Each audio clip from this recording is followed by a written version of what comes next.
सबुठ गरीब राज्य ओडिशा आंब टांकु खाइकिरी मरुथुबा बेले लोक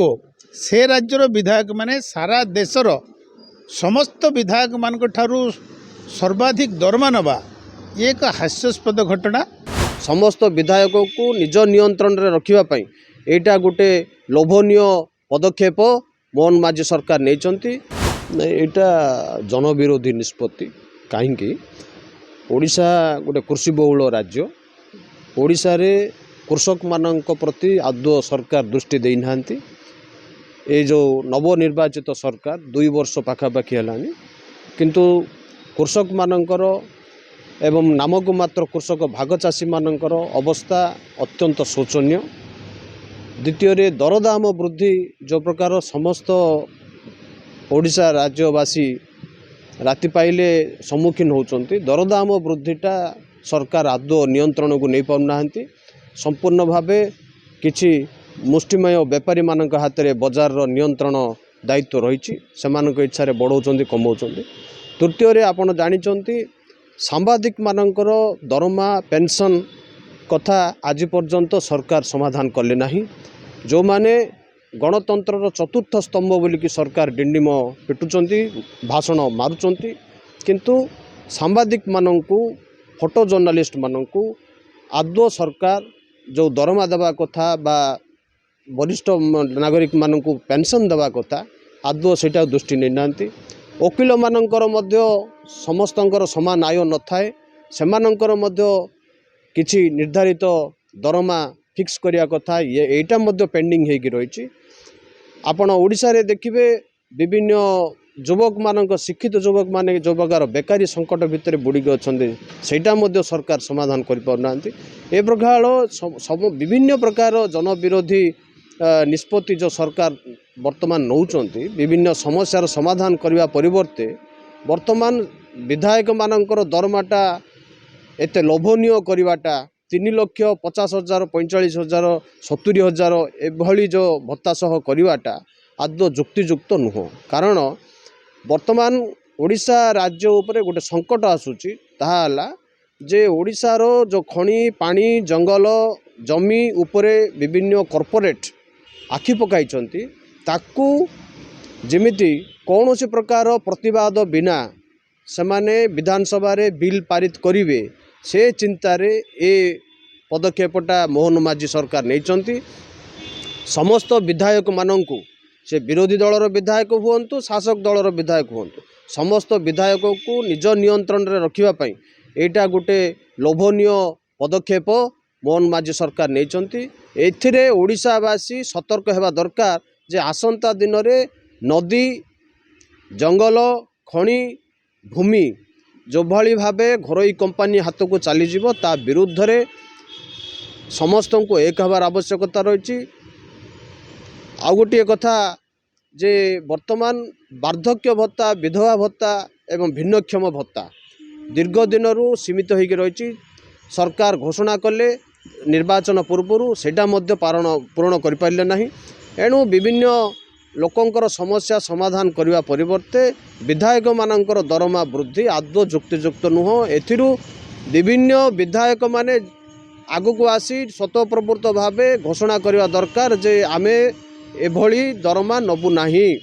कारण अतीत रे ओडिशा रे नवकृष्ण बाबू जेतेबेले मुख्यमंत्री थिले ए निष्पत्तिर दृढ़ विरोध करथिले एवं से समस्त विधायक मानकु गोटे निर्वाचन रे बा राजनीति रे से गोटे संस्कारमूलक पदक्षेप नैथिले। एठू आमे शिखिबा कथा जे राजनीति कौनसी लोभनीय चाकरी बा पदपदवी नुह। लोकंकर देश सेवा देशर सेवा करने राजनीति उद्दिष्ट एवं प्रतिनिधि लोकप्रतिनिधि हेबाटा मध्य राजनैतिक लक्ष्य नहीं कि हेबा दरकार। ओडिशा रे विधायक मानकर जो भली दरमा वृद्धि करागला ये दरमा वृद्धि अनैतिक अजुक्तिकर। तेणु अतिशीघ्र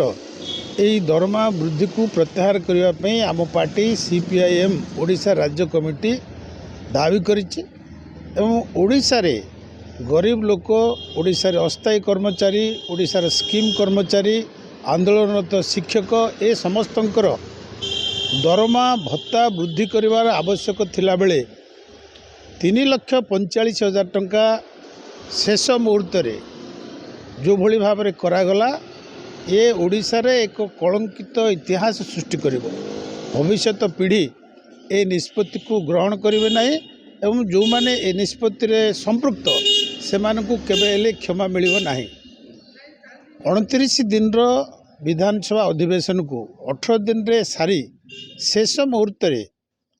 एभली एक निष्पत्ति ग्रहण करवा ये निश्चित भाव में ओडिशार जनसाधारण पाखे सन्देह सृष्टि करुच्ची एवं ओडिशार जनसाधारण आपको नापसंद कर प्रथमरू सीपीआईएम या विरोध करके सीपीएम रो एकमात्र विधायक जेतेबेले दरमा वृद्धि कथा आसला आम विरोध आम विधायक विरोध करते एवं जो दिन ये निष्पत्ति ग्रहण करागला विधानसभा सी नथिले सी जेतेबेले जाइचंती आंदोलनरत शिक्षक मानकर आंदोलन को समर्थन करके वक्तव्य रखापी से समय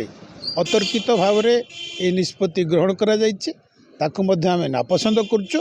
एवं ओडिशारे जेतेबेले आंब टांकु खाइकरी लोक मरुचंती लोकों पाई आम्बुलेंस नहीं लोक दोलारे रोगी बुहा होउचंती जेतेबेले लक्ष लक्ष लोक बेकार होकर रही नुआ निजुक्ति नहीं सेतिकी बेले विधायक मानकर दरमा 1,11,000 रु 3,45,000 टका को वृद्धि करवा ये केवल रक्षक भक्षक साजिला भाया नीति ग्रहण करा जाइछि एवं ए नीति सारा ओडिशावासी सब मन रखिए अतिशीघ्र आपको प्रत्याहार करने दरकार कारण ओडिशा एक गरीब राज्य ओडिशा रे आज जो देखा ओडिशार आर्थिक अवस्था संकटजनक ए सरकार आसिला परे पाखापाखि 40,000 कोटी टंका ऋण करिछि बड़का राज्य वर्तमान नुह जेतेबेले ओडिशा ऋण करुच्ची सेतिकी बेले जो माने ऋणरू मुक्ति करने कथा ऋण राज्य को विकास करने जो माने दायित्व नहीं कर जाइछंती से माने ऋण राज्य ऋण भार रे बुड़ीतिला बेले मध्य लक्ष लक्ष टंका ताकर दरमा वृद्धि करवा एटा जनमानस ग्रहण योग्य नुह एवं गणतांत्रिक व्यवस्था भितर आपको केबे ग्रहण करा जाई परिबो नाही सबुठु गरीब राज्य ओडिशा आंब टांकु खाइकरी मरुथुवा बेले लोक से राज्यर विधायक माने सारा देशर समस्त विधायक मानक ठारू सर्वाधिक दरमा नवा ये एक हास्यास्पद घटना समग्र देशर लोक आकु माने अत्यंत गुरुतर सहित विचार करेंगे एवं ओडिशार लोकों को सारा देश रे ओडिशार मर्यादा आत्मसम्मान एवं ओडिशा पाई जो विचारधारा ता उपर एक शक्त आघात बीजेपी जेते देश प्रेम कथा कहूथिले मध्य निज पाई निज दल पाई निज कर्मी पाई सदा सर्वदा सी राजकोष को लूट करवा यार एक नजर रही कारण बीजेपी शासित राज्य मानकरे बीजेपी एमएलए मानकर दरमा सबुठे बढ़ाई ओडिशा हरियाणा उत्तर प्रदेश महाराष्ट्र सर्वत्र आमे जोटी सरकार अच्छु आम पार्टी जोटी सरकार अच्छी केरल रे सेठी 70,000 टंका बेंगल रे आम सरकार थिला बेले 50,000 रु कम टंका थिला एमएलए मानकर दरमा तेणु बीजेपी जेते देश प्रेम कथा कहले मध्य राजकोष को लूट करवा बड़ बड़िया कंपानी एवं बड़ ऑफिसर मंत्री विधायक मानक पई काम करवा तार नजर रही एवं तार अन्यतम नजर होची ओडिशा विधानसभा एमएलए मानकर दरमा 3,45,000 टंका करने